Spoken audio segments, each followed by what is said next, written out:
Yo, mambo vipi Tanzania? Mimi naitwa Ching the baddest ndimu babalao.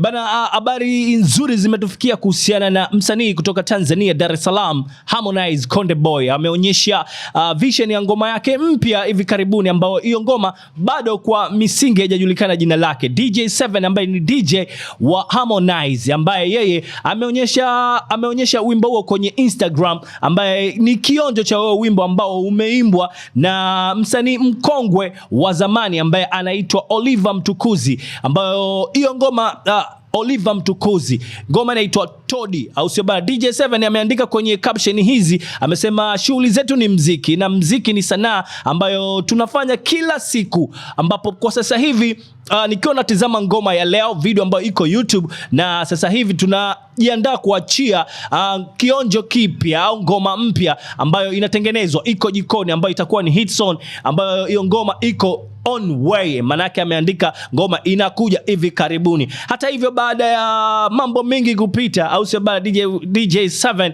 amesema tukae mkao wa kula, kwa sababu ya ngoma ambayo itayokuja itakuwa kitofauti sana. Wimbo wa Todi uliachiwa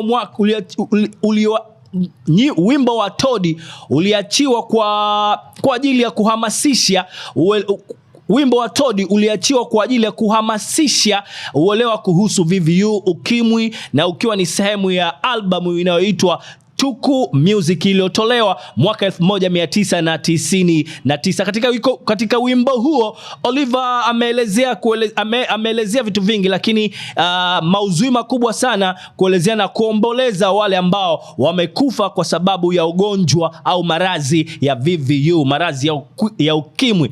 Of course, pia mashabiki wamekuwa wamekaa mkao wa kula kusubiria kwamba muda wote, wakati wote, Harmonize baada ya kuachia ngoma yake yeye na Mbosso ambayo inakwenda kwa jina la Leo, na ilikuwa imetoka vision kama videolizer, lakini official ngoma ambayo ya leo ishatoka video na iko imeenda mjini for this time around. So this time around anaona anisikae kimya, kuna goma jipya kabisa ambalo ile goma litakuwa kama lina mambo ya kiasili hivi na nini, vitu kama hivyo. Bana, moja kwa moja tusubirie ujio mpya wa Harmonize. Tunafahamu mfungo huu wa Ramadhani kuingia sikukuu, inawezekana kuna bonge moja la goma likaja likaachiwa hapa. Kwa mujibu wa DJ7, tukae mkao wa kula na tukae tayari kwa kusubiria chuma kipya. Of course, mimi naitwa Ching the baddest ndimu mtumbadi babalao. Asante kwa kunisikiliza.